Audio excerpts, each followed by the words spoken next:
네, 오늘 말씀은 지난주 말씀과 이어지는 본문 말씀이에요. 먼저 우리가 이걸 기억할 필요가 있습니다. 예수님이 예루살렘에 들어가셔서 성전을 깨끗하게 하셨어요. 그러니까 기존의 성전에서는 동물들을 팔고 있는 사람이 있었고, 또 외국에 있는 돈을 바꿔주는 사람들이 있었고, 그 안에서 장사하는 사람들이 있었던 거예요. 그러니까 예수님이 그곳에 가서 다 쫓아버리고 상을 뒤집어 엎어버린 다음에 다 이곳은 만인이 기도하는 집이다. 너희들은 강도의 소굴을 만들었다. 이렇게 말씀하신 겁니다. 그리고 다시 시간이 지나서 예루살렘에 들어왔더니 이제 예루살렘 성전의 대표자들에게 이야기가 전해진 거예요. 예수라는 분이 오셔서 지금 우리가 하고 있는 이 모든 일들을 다 막아버렸습니다. 못하겠습니다. 이 소문이 들어가지 않았겠어요? 그러니까 어떻게 했습니까? 대표자들이 나왔습니다. 이 사람들을 산헤드린 공의회라고 해요. 여기에 이제 구성된 사람들은 대제사장들, 서기관, 율법학자들, 그리고 장로들, 네. 이런 그룹들이 대표가 이제 여러 명이 와가지고 예수님께 찾아온 거예요. 그러니까 예수님이 지금 두 번째 찾아오신 거죠. 예루살렘 성전에.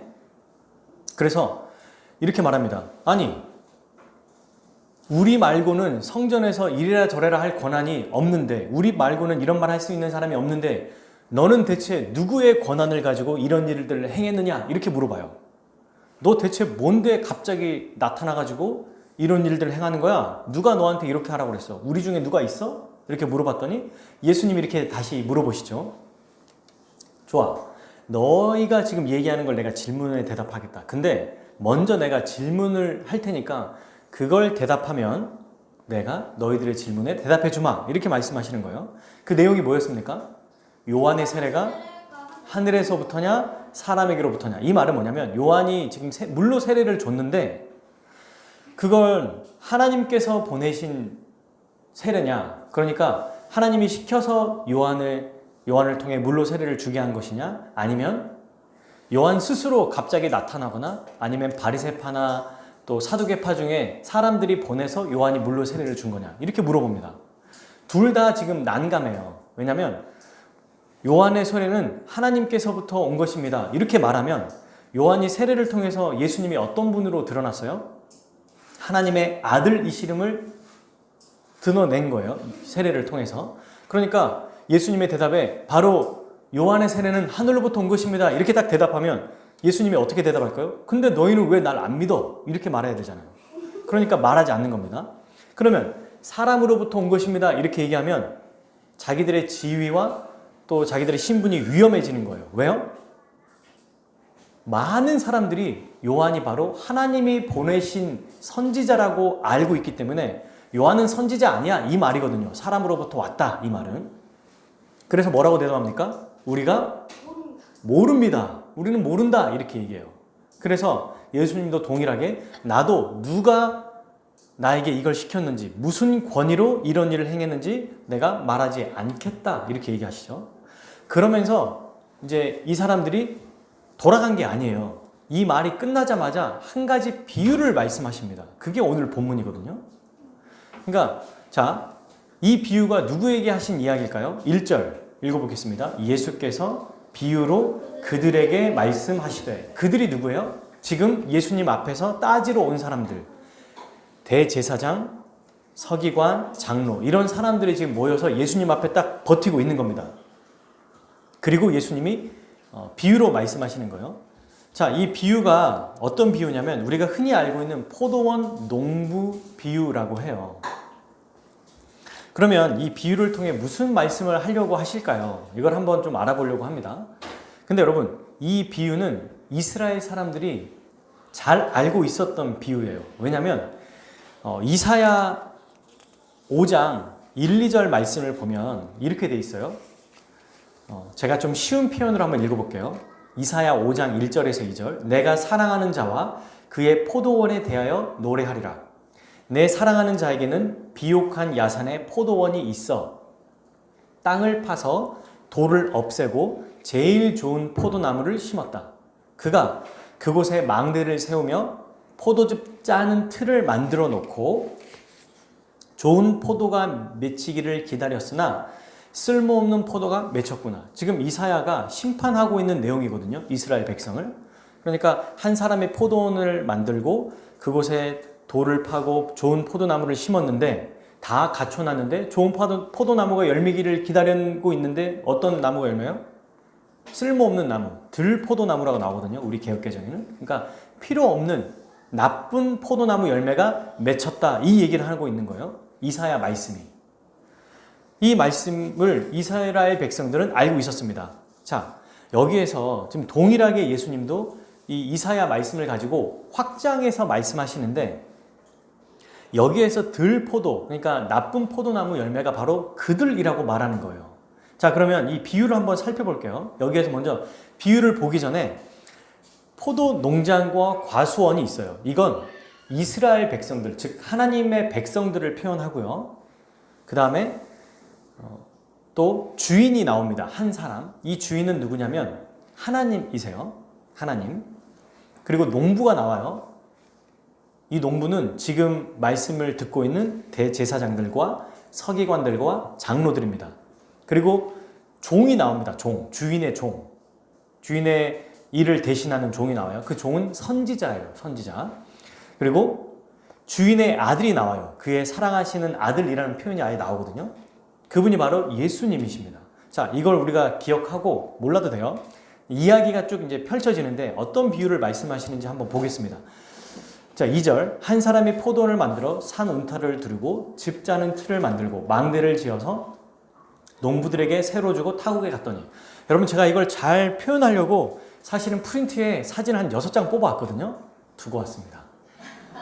우리 어린 아이들이 있어서 이걸 보여주려고 했는데 아침에 조금 바빠가지고 너무 아쉬워요. 근데 제가 잘 설명해 볼게요. 어떤 사람이 허 벌판에 이렇게 있는 벌판에서 뭘 하고 있냐면, 내가 여기다가 포도나무를 심어야겠다, 포도 농장을 만들어야겠다 하고 이제 막 읽어요.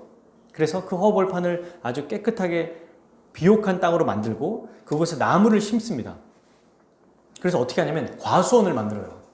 대단하죠? 한 사람이 지금 과수원을 만드는 거예요. 그리고 과수원 만드는 게 아니고 과수원이 다 만들어지면 그 울타리에 여우나 동물들에게 이 피해를 입지 않게 하려고 울타리를 만듭니다. 우리 울타리 알죠? 펜스 같은 거 있잖아요. 그거를 만드는데 혼자 다 만들어요. 이거를. 그리고 포도즙을 짜는 구덩이를 판다. 저는 이게 뭔지 몰라서 한번 찾아봤는데 뭐냐면 이 당시에 포도를 이렇게 다 딴 다음에 발로 으깨잖아요. 근데 땅에다가 하면 안 되죠. 다 더러워지니까. 그래서 큰 돌 하나에다가 돌판에 약수토물 따라 들어가는 것처럼, 약수토물 받는 것처럼 그 돌판이 이렇게 크게 있으면은 거기에 구멍을 파요. 돌을 파는 거예요. 그리고 또 밑에다가 돌 한두 개를 팝니다. 이 구덩이는 어떤 거냐면 사람이 이제 밟아서 즙이 나올 수 있게 하는 구덩이고, 그 구덩이에 흘러서 작은 구덩이에 이제 그 말하자면 포도즙이 있겠죠. 그러니까 여기 있는 걸 받아가겠죠. 근데 이 구덩이를 보통 20명 정도 들어가서 밟는데요. 그러니까 얼마나 큰 곳인지 알겠죠. 이곳이 얼마나 큰 곳인지. 그리고 이 사람이 이걸로 끝이지 않아요.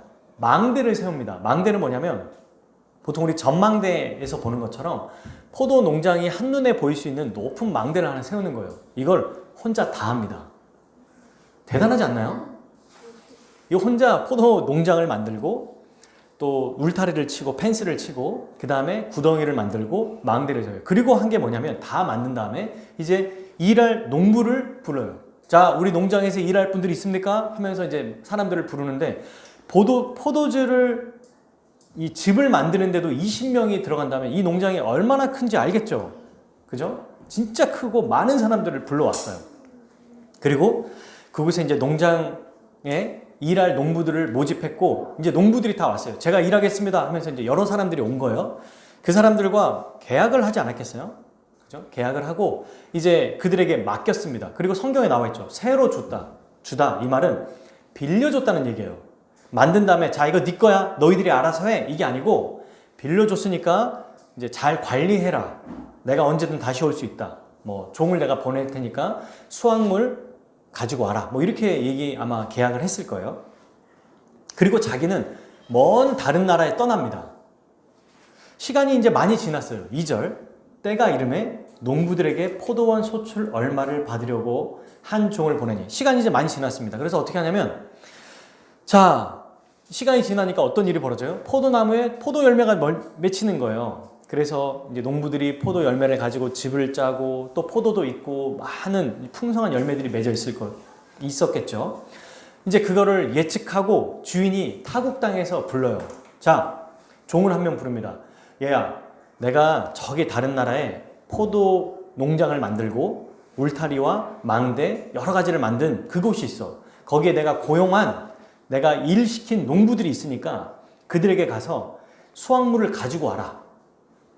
열매를 가지고 와라. 이렇게 이제 시킨 겁니다. 그래서 어떻게 했겠어요?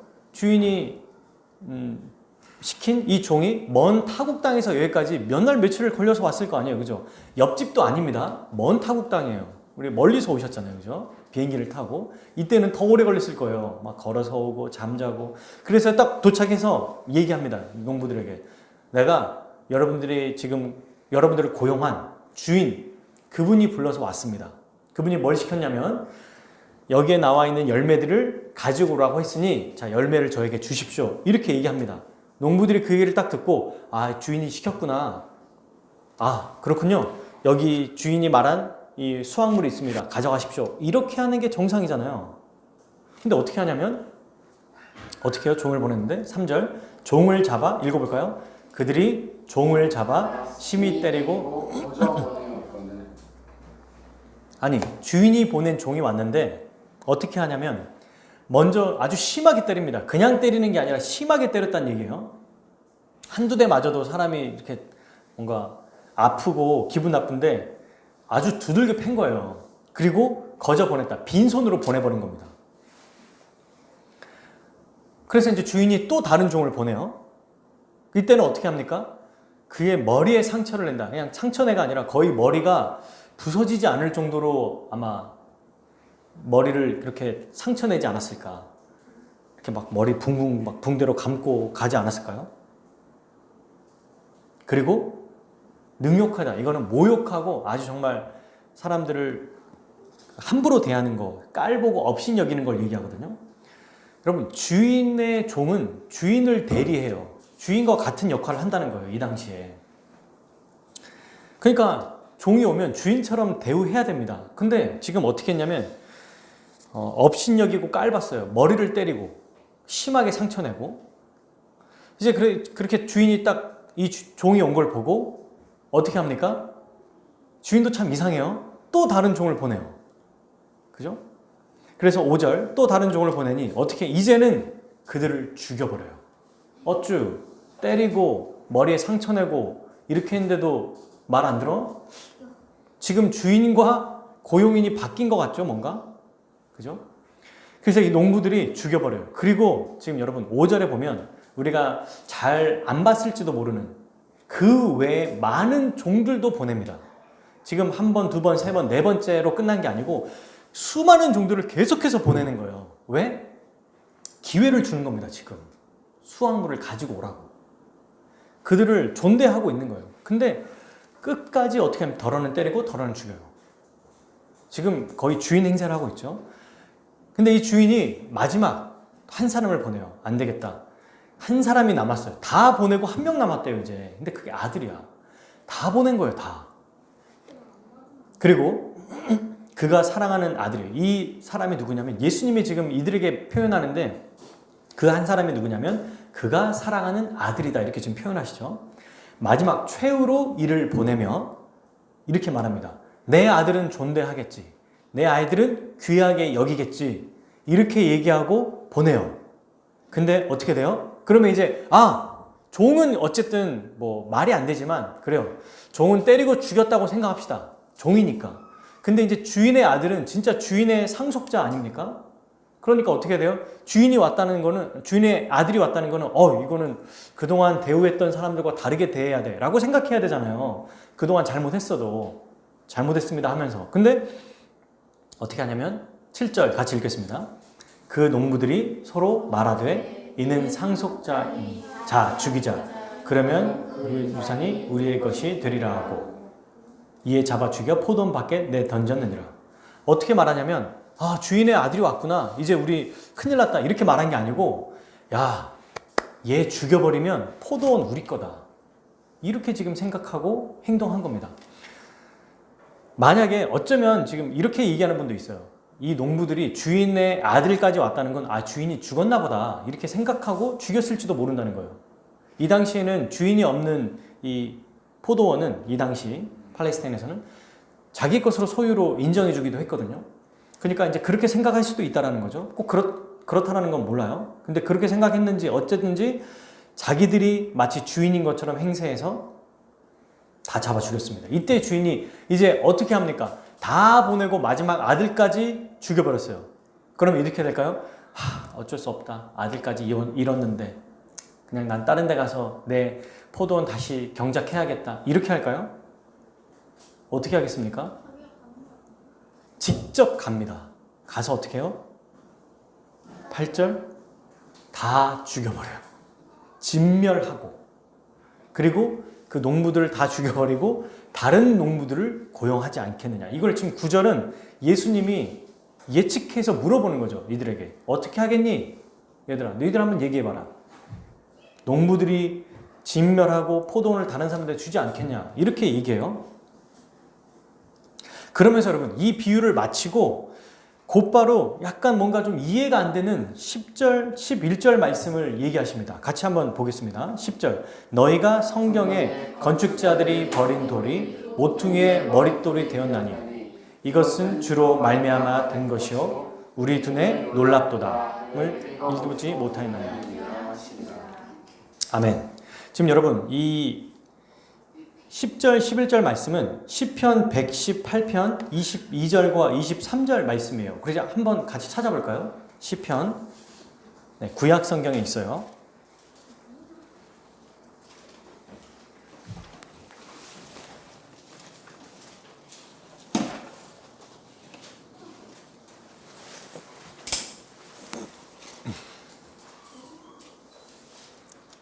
같이 한번 읽어봅시다. 118편 22절과 23절. 이 말씀을 인용하시는 이유는 앞에 지금 포도원 비유, 농부 비유와 지금 이게 뭔가 연관되어 있다는 얘기잖아요. 그죠? 자, 읽어보겠습니다. 시작. 건축자가 버린 돌이 집 모퉁이의 머릿돌이 되었나니 이는 여호와께서 행하신 것이요 우리 눈에 희미하게 바로다. 아멘. 지금 이 내용은 뭐냐면 어떤 건축자들이 있어요. 건축자들이 이제 집을 짓습니다. 근데 집을 짓는데 그 중에 돌 하나를 버려버렸어요. 근데 지금 그 버려진 돌이 건물을 지을 때 모퉁이의 머릿돌이 됐습니다. 이 말은 건물의 가장 중요한 돌이 됐다는 거예요. 건축자들은 이거 필요 없어, 이거 버리자라고 했는데 그 돌이 집을 짓는데 가장 중요한 중심 돌이 되었다는 거예요. 근데 이걸 누가 하셨냐면 바로 우리 눈에 놀랍다. 여호와께서 행하신 거다. 이 일은 하나님이 행하신 거다. 이렇게 얘기하세요. 이렇게만 보면 무슨 말인지 모르는데 비유와 연결해서 이야기하면 지금 어떤 내용을 얘기하고 있는 거예요? 아, 여기서 지금 건축자들이 누굽니까? 농부들이에요. 그들은 누구예요? 대제사장, 또 서기관, 장로들. 그러니까 이 사람들이 누구냐면 종과 그의 아들을 죽인 농부들이자 건축자들인 거예요. 그러면 여기서 예수님은 누굽니까? 그러니까 주인의 아들, 그의 아들과 여기서는 시편에서는 버린 돌, 바로 모퉁이 돌, 가장 중심부를 차지하는 돌이라는 거예요. 근데 이 일은 하나님께서 행하셨다. 우리가 정말 놀랍지 않느냐. 여호와께서 행하신 일이라 우리가 보기에도 참 놀랍다. 이 얘기를 하시면서 자기가 십자가에서 죽고 부활하실 것을 미리 말씀해 주시는 거예요. 그죠? 예수님은 이들이 실제로 지금 여기서 아직 일어난 일은 아니지만 우리가 이제 13장, 14장, 15장을 보다 보면 예수님이 실제로 어떤 죽음을 죽는지 나옵니다. 버린 돌이 되시고 또 그의 아들로서 죽는 거죠. 근데 버린 돌, 죽어서 끝난 게 아니라 어떻게 된다는 거예요? 다시 살아나서 만물의 중심이 되고 하나님 나라를 이루시는 구원자가 된다는 것을 이 시편 118편에서 설명을 하고 있습니다. 그러니 지금 이 말이 뭐예요? 예수님이 하시는 말이 내용이 뭡니까? 지금 너희들과 내 얘기를 하는 거야. 이 비유를 듣고 깨달아라. 이 말씀을 하시는 거예요. 여러분 마가복음의 4장 이후에 비유를 잘 말씀하시지 않거든요. 유일한 비유입니다. 그만큼 중요하다는 얘기죠. 근데 여기서 중요한 거, 이들이 이 비유의 말씀, 이걸 이해했을까요? 이해하지 못했을까요? 이해 못했을까요? 이해했을까요? 이게 무슨 말인지 전혀 몰랐을까요? 근데 지금 알려주니까 알게 됐어요. 우리 예준이도. 근데 알았습니다. 왜냐하면 12절 읽어볼까요? 시작. 그들이 예수의 이 비유가 자기들을 가리켜 말씀하신 줄 알고 잡고자 하되 무리를 두려워하여 예수를 두고 가니라. 아멘. 알았어요? 몰랐어요? 알았어요. 지금 내 얘기하는구나. 우리들 얘기하는구나.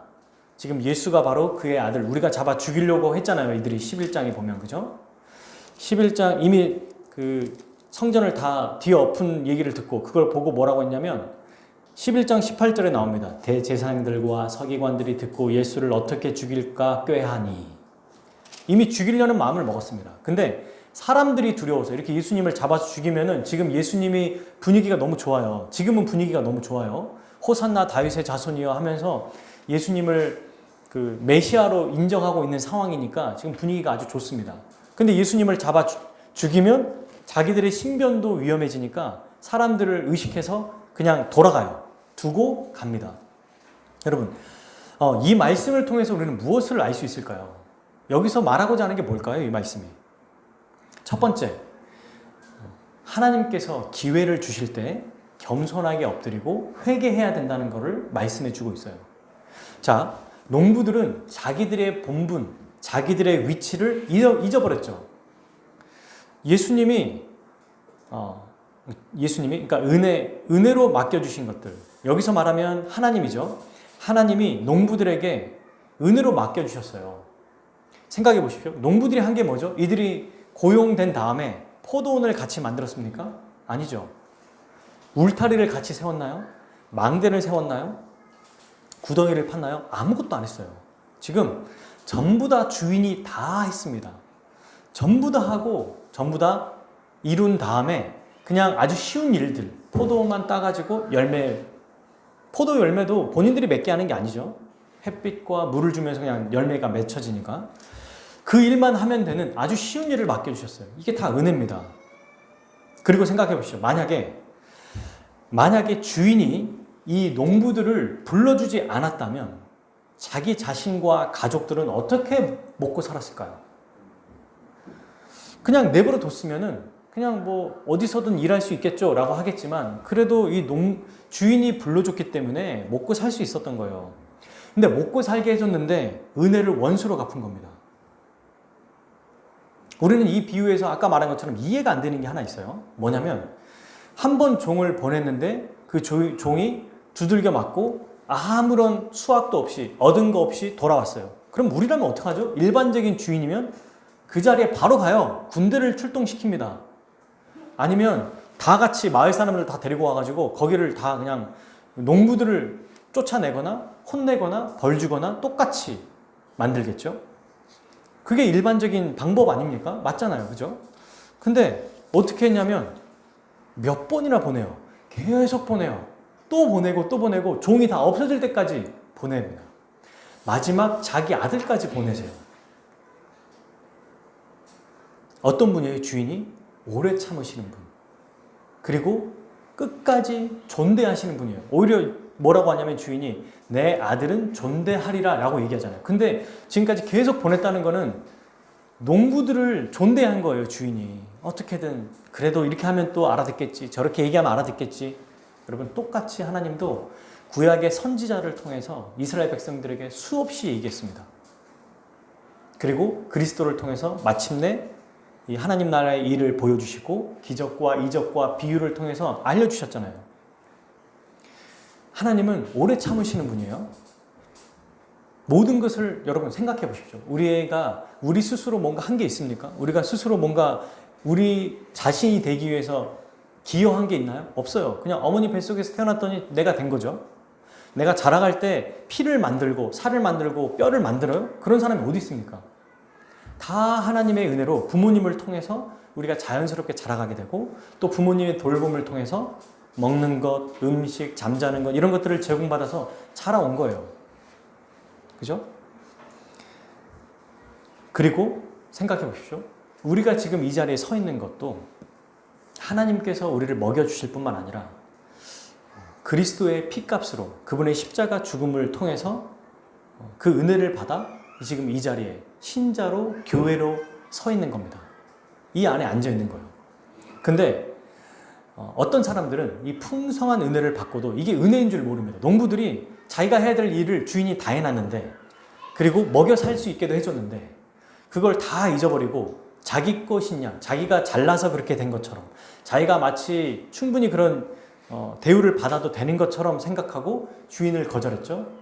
마찬가지예요. 지금 여기에 있는 1차적으로 여기에 있는 지도자들이 이런 일을 행했습니다. 하나님께서 그들을 대제사장 그리고 서기관 율법학자요 장로들로 세워주셨는데 마치 그것들이 자기들의 능력으로 된 것처럼 자기들의 힘과 노력으로 된 것처럼 자기가 그 자리에 참여하고 차지하고 결국 뭐가 됐어요? 하나님처럼 행세했어요.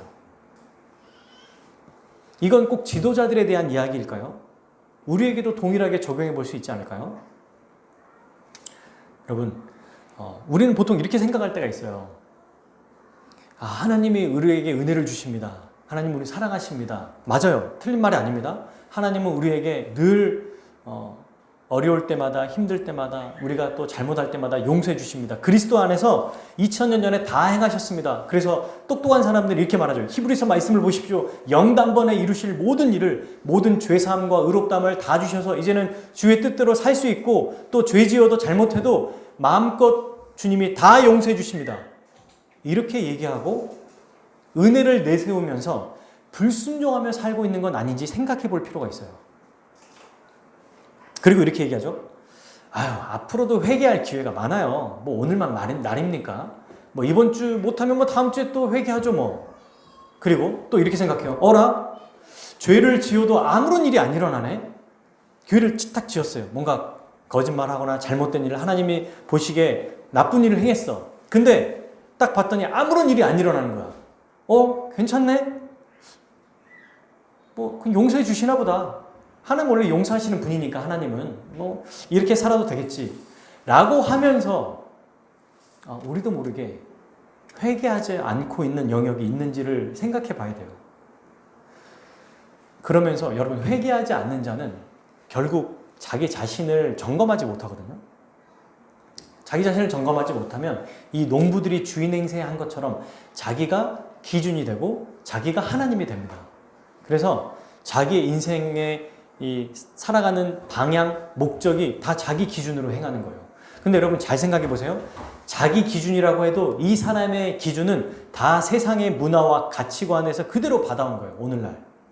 내 생각입니다라고 하는 건 없습니다. 누군가 반드시 전제라는 게 있어요. 기존의 생각, 기존의 사고, 이 세상을 움직이게 하는 문화와 가치관이라는 게 있어요.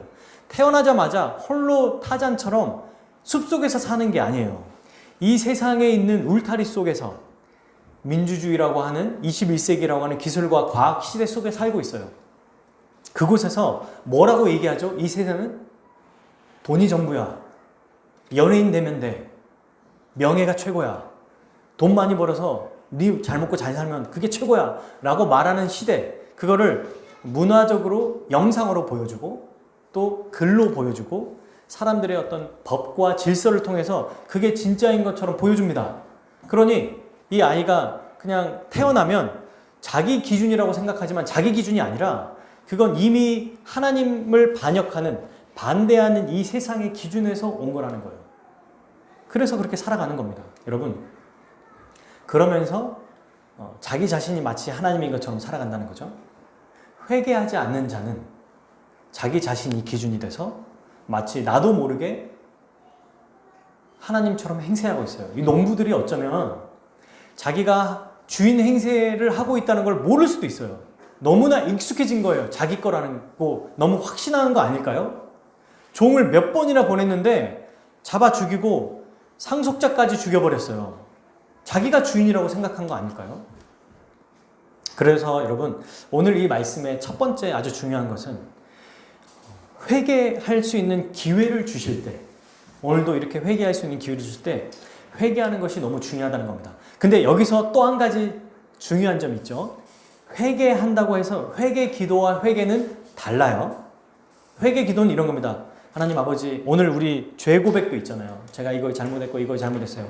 이렇게 그냥 얄팍하게 기도 한두 번 하고 끝이는 게 회개가 아니에요. 회개는 마음과 생각과 행동을, 전 인격을 돌아서는 것, 돌이키는 걸 회개라고 합니다. 그래서 잘못했어요, 용서해 주세요 라고 말로 끝나는 게 아니라 우리의 행동까지 나타나야 되는 게 진짜 회개라는 겁니다. 사랑하는 여러분, 혹시 우리가 지금 우리의 개인의 삶을 한번 생각해 보십시오. 이 지난 한 주간을 딱 돌아보면서 나의 직장 생활, 또 가정 생활, 학교 생활에서 내가 주의 말씀에 순종하지 않고 있는 게 어떤 건가? 나도 모르게 이 부분은 그래도 내가 제일 잘하니까 이건 내가 다 알지 하면서 자기를 돌아보지 않고 돌이키지 않고 마땅히 당연히 이거는 뭐 이렇게 해도 된다고 생각하는 영역들이 있나요 혹시? 욕심과 고집을 피우는 어떤 그 지점이 있나요? 부모님이 혹은 목사님이 말씀을 통해서 선포를 해주시는데 그래도 이게 맞아 라고 하면서 아빠 엄마 그건 틀려요 이게 맞아요 라고 말하면서 거역하고 거절하고 있는 게 있는지, 하나님의 말씀이 선포가 되는데 목사님을 통해서 말씀을 듣고 그게 꼭 여기에 꼭 어울리겠습니까? 나하고 어울리진 않네. 저 어떤 집사님의 얘기구나. 어떤 권사님의 얘기구나. 라고 하면서 그 말씀을 회피하고 있는 건 아닌지 생각해 볼 필요가 있어요. 여러분, 그러면 어떻게 이게 가능하죠? 어떻게 하면 회개할 수 있을까요? 그게 바로 말씀, 모퉁이 돌 대신 예수 그리스도를 붙잡을 때 가능해요. 계속해서 선지자들이 말했을 때, 그리고 마침내 여러분, 지금 이 순간에도 이 대제사장과 서기관과 장로들에게 기회가 있습니다. 지금 이 순간에도. 어쩌면 마지막 기회일지도 모르는 이 기회가 있는 거예요. 이때 그리스도를 붙잡았다면 돌이켰겠죠.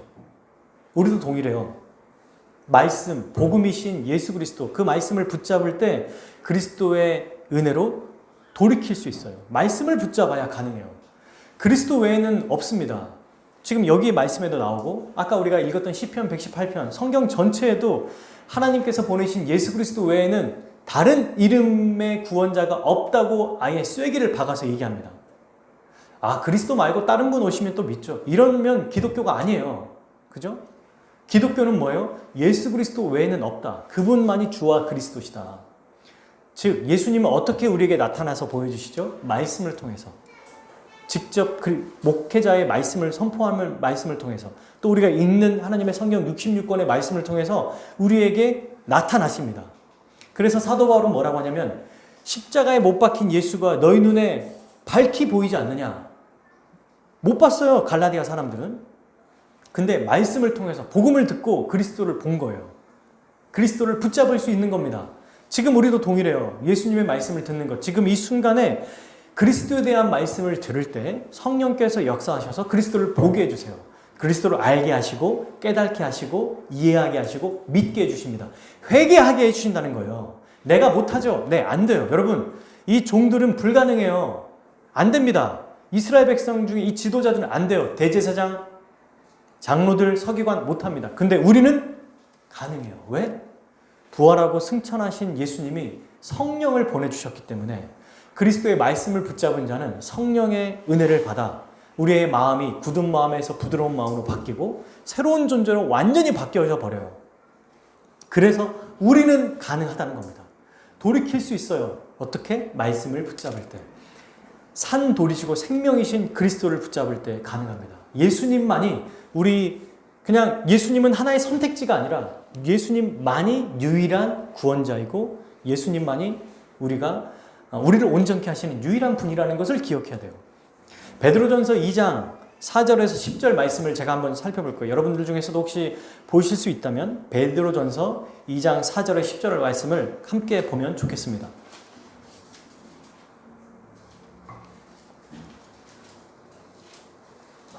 2장 4절에 10절. 여러분들이 개역개정이지만 저는 조금 쉬운 표현 성경, 다른 번역본 설교를 좀 보면서 얘기할게요. 자, 같이 한번 읽어볼까요? 베드로전서. 그러면 펴셨으니까. 베드로전서 2장 4절에 10절 같이 읽겠습니다. 시작. 사람에게는 버림바 되었으나 하나님께는 택하심을 입은 보배로운 산 돌이신 예수께 나아가 너희도 산돌같이 신령한 집으로 세워지고 예수 그리스도로 말미암아 하나님이 기쁘게 받으실 신령한 제사장이 되리 거룩한 제사장이 되리지니라. 성경에 기록되었으되 보라, 내가 택한 보배로운 모퉁이 돌을 시온에 두노니 그를 믿는 자는 부끄러움을 당하지 아니하리라 하였으니, 그러므로 믿는 너희에게는 보배이나 믿지 아니하는 자에게는 건축자들이 버린 그 돌이 모퉁이의 머릿돌이 되고 또한 부딪히는 돌과 걸려 넘어지게 하는 바위가 되었다 하였느니라. 그들이 말씀을 순종하지 아니하므로 넘어지나니 이는 그들을 이렇게 정하신 것이라. 그러나 너희는 택하신 족속이요 왕 같은 제사장들이요 거룩한 나라요 그의 소유가 된 백성이니 이는 너희를 어두운 데서 불러내어 그의 기이한 빛에 들어가게 하신 이의 아름다운 덕을 선포하게 하려 하심이라. 너희가 전에는 백성이 아니더니 이제는 하나님의 백성이요 전에는 긍휼을 얻지 못하였더니 이제는 긍휼을 얻은 자니라. 아멘. 보배로운 산돌이신 예수님을 붙잡으면 어떻게 됩니까? 그분으로 인해서 신령한 집으로 세워진다는 거예요. 교회가 된다는 겁니다. 거룩한 하나님의 백성들이 된다는 거죠. 그리고 이 그리스도를 믿지 않는 자는 어떻게 됩니까? 걸려 넘어진다. 똑같은 돌이 있는데 이 돌이 어떤 사람에게는 아주 중요한 달리기를 할 때 큰 돌이어서 거기에 걸려서 넘어져요. 그러면 이 돌은 좋은 돌이에요? 나쁜 돌이에요? 이 사람에게는? 나쁜 돌이에요. 그런데 어떤 사람들에게는 이 돌이 집을 지탱하는 아주 중요한 돌인 겁니다. 집이 없으면 못 살잖아요. 특히 이 팔레스타인 지역에는 얼마나 덥고 춥고 합니까? 그곳에 집이 딱 있다는 거예요. 여러분 모퉁이 돌이라고 하는 게, 제가 우리나라도 집을 보니까 옛날 머릿돌이라고 해서 이 당시엔 집도 어떻게 지었는지 보시면 알겠지만 이 중심되는 돌을 딱 빼버리면 와르르 무너져요. 얼마 전에 미국의 어디죠? 플로리다인가요? 맞나요? 거기에서도 이렇게 와르르 무너진 적이 있잖아요. 안타까운 일이지만 모퉁이 돌이 없어지면 집이 와르르 무너집니다. 어떤 사람에게는 실제로 이 돌로 인해서 하나님의 백성이 되고 왕 같은 제사장, 거룩한 백성이 된다는 거예요. 어떤 자에게? 회개하고 돌이키는 자에게, 그리스도를 붙잡고 그분을 믿는 자가.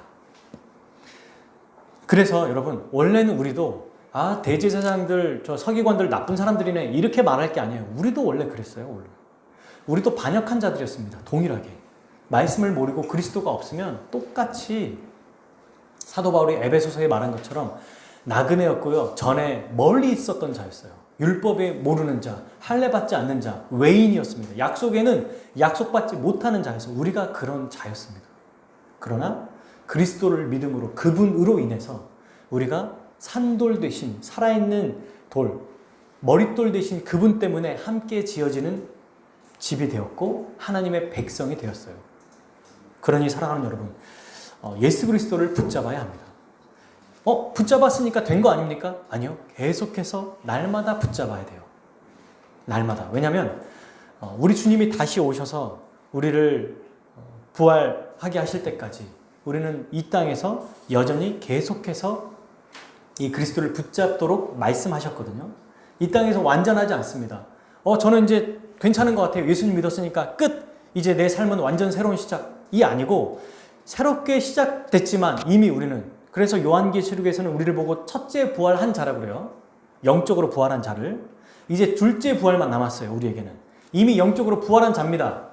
그래서 부활한 자로 살아가는 거예요. 부활한 자로. 그러나 이 땅에 사탄의 유혹과 미혹에 걸려 넘어질 때가 있어요. 그렇게 보배로운 산돌이신 예수 그리스도를 붙잡고, 그리고 그분이 하나님의 택하신 그 돌이신 예수님을 그 안에 있을 때, 그리스도 안에 있을 때 우리는 계속해서 온전해질 수 있습니다. 여러분, 그렇게 어떻게 됩니까? 그럼 그리스도를 붙잡는다는 게 무슨 말입니까? 네, 말씀, 그분의 말씀, 복음, 이것을 기억하고 묵상하고 나누라는 얘기죠. 그리스도를 붙잡으라는 얘기는 일상의 삶에서 오늘도 이제 예배를 끝나면 각각의 또 우리가 할 일들을 하고 또 즐거운 교제를 나눌 거예요. 그때도 뭘 기억해야 되냐면 그리스도의 은혜를 붙잡는다. 아, 말씀을 기억해야 되는구나. 되새겨야 되는구나. 이걸 해야 된다는 겁니다. 교회 안에서 이 말씀의 은혜를 놓치지 말아야 돼요. 그래서 여러분, 교회에 가는 게 우리는 목회자의 자녀들이 있고 또 열심히 신앙생활 하는 분들이 있어서 어쩌면 우리에게 해당 안 되는 얘기 아니에요? 라고 할 수 있지만 아니에요. 목회자인 저도 매주 주일이 필요하고요. 매주 말씀이 필요합니다. 매일매일 하나님의 말씀이 필요해요. 교회를 통해서 선포되는 하나님의 말씀이 우리에게 필요하다는 거예요. 그러므로 여러분, 교회가 얼마나 중요한지 또한 알게 되죠. 교회 안에서 선포되는 말씀을 듣고 또 특별히 하나님께 세우신 목회자를 통해서 세워지는 말씀을 통해 계속해서 잊지 말고 기억하고 되새기고 그리스도를 붙잡으며 살아가야 합니다.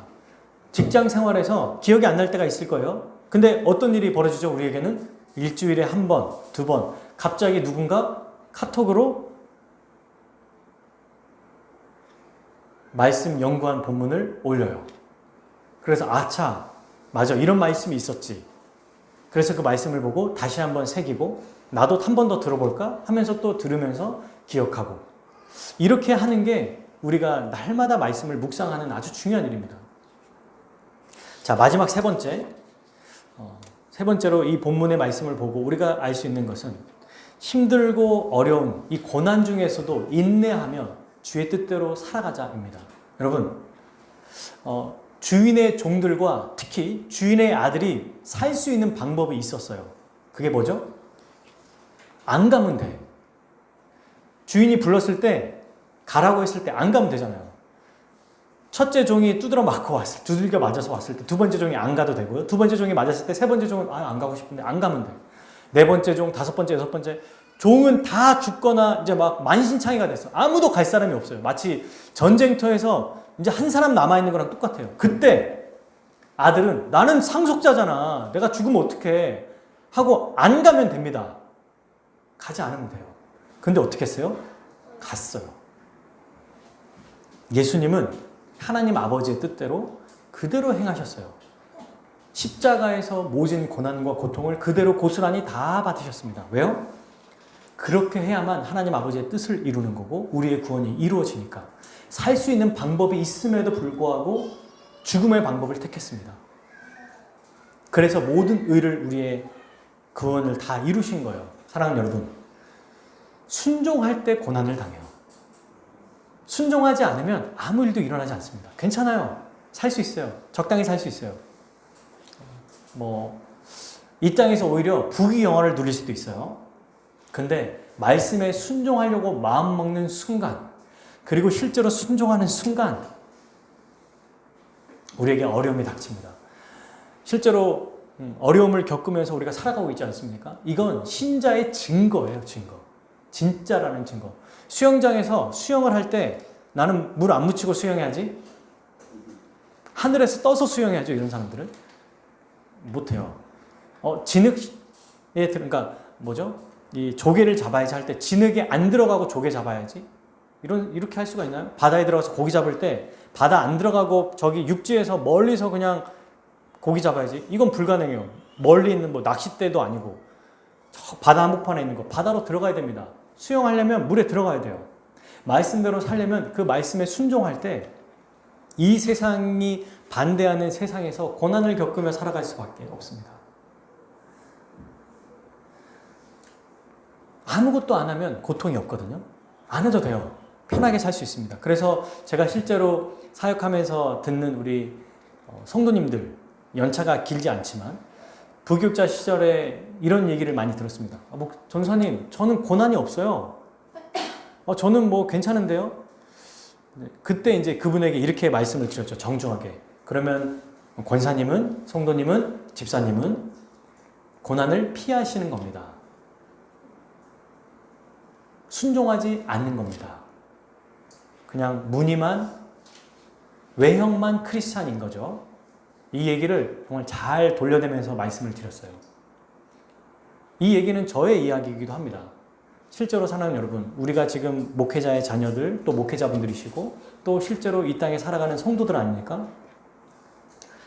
세상에 순응하며 살아가면 고통이 없어요. 아픔이 없습니다. 근데 우리의 삶은 고통 없는 삶이 아니라 고통이 있는 삶이에요. 고난스럽습니다. 그냥 주의 뜻대로 이 땅에 발 디디고 서는 것만으로도 힘든 게 이 세상이에요. 수많은 풍파와 막 폭풍이 몰아칩니다. 그런데 왜 안심할 수 있는가? 지금 예수님이 우리 이 비유에서 봤을 때 십자가에서 죽게 되고 주인이 죽어서 끝날 것 같이 보이잖아요. 근데 마지막 어떤 일이 벌어지죠? 주인이 옵니다. 그리고 진멸하고 다른 포도원을 농부에게 줘요. 이게 무슨 얘기예요? 우리가 보기에는 지금 망해가는 것 같은데 하나님이 보시기에는 그의 뜻대로 계획대로 이루어지고 있다는 거예요. 예수님을 죽는 게 실패한 것 같은데 이건 하나님의 큰 거대한 이 마스터 플랜 안에 있다는 거예요. 거대한 관점, 하나님의 계획 안에 이루어지고 있는 겁니다. 그럼 우리는요? 우리도 그 계획 안에 있어요. 고통스럽고 고난당하면서 주의 뜻대로 살아갈 때 힘들잖아요. 돈 문제, 또 자녀들의 문제, 살아갈 문제, 또 이 세상의 친구들, 안 믿는 사람들과 안에 관계에서 문제, 직장 생활의 문제, 이 모든 어려움들이 있어요. 그냥 버티는 것만 해도 용하다는 얘기를 들을 때도 있어요. 그러나 그때 우리 주님이 다 알고 계신다는 것을 기억하면, 그리고 이런 과정도 결국 하나님의 구원 역사 속에 있고 그분이 주의 뜻대로 주님의 손 안에서 우리를 만들어 가시는 과정 안에 있다는 것을 안다면 우리는 기쁨으로 이 길을 갈 수 있을 것입니다. 그러므로 사랑하는 여러분, 오늘 말씀에 세 가지를 말씀드렸죠. 첫 번째, 기회를 주실 때 회개하자. 회개는 믿음의 양면이에요. 진짜로 믿으면 회개하거든요. 안 믿으면 회개하지 않습니다. 기도만을 얘기하는 게 아니에요. 너 회개했어? 네, 저는 어렸을 때 그런 얘기 많이 했거든요. 회개했다고 생각했어요. 근데 돌이키지 않으면, 행동으로 돌이키지 않으면, 믿음도 그렇죠? 행동으로 나타나지 않으면 참된 믿음이 아니라고 말하는 것처럼 회개도 행동이 돌이켜지지 않으면 회개한 게 아닙니다. 그러므로 기회를 주실 때마다 매주 말씀을 통해서, 성도의 교제를 통해서, 또 금요기도를 통해서, 각각 우리 각자의 기도를 통해서 기도할 때 주님이 우리에게 어떤 말씀을 통해서, 성도를 통해서 주시는 말씀이 있다면, 특별히 목회자를 통해서 하시는 말씀, 그 복음의 말씀을 듣고 회개하며 살아갑시다. 그를 위해서 뭡니까? 말씀을 붙잡아야겠죠. 그리스도를 붙잡는다, 이 말과 똑같아요. 복음, 말씀, 그리스도. 그러므로 그리스도의 말씀을 날마다 잊지 않고 기억하는 방법이 너무너무 중요해요. 일주일에 한 번으로 이렇게 얘기해 놨지만 사실 매일 하라는 거예요. 어떤 우리 성도가 많지 않지만 한 사람이 뭐 한 번씩만 올려면, 그죠? 벌써 하루에 한 번씩이라도 볼 수 있는 거 아닙니까? 그러므로 기억하고 붙잡고 그리스도 안에 있는 존재를 기억하자. 마지막, 이렇게 그리스도 안에서 말씀을 붙잡고 어떻게 해야 되는가? 고난을 인내하고 매진하며 최선을 다해 살아가자. 왜요? 이것이 우리 주님의 뜻 안에 있고 또 이걸 통해서 하나님의 계획이 이루어짐을 알기 때문에 우리 모두 이 말씀을 기억하여서 이 한 주간도 그리고 한평생 동안 주님의 뜻대로 십자가에서 죽으신 그리스도와 연합된 그분의 교회인, 그분의 제자인 참된 교회로 우리 모두 드러나기를 주님의 이름으로 축복합니다. 우리 함께 같이 기도하겠습니다.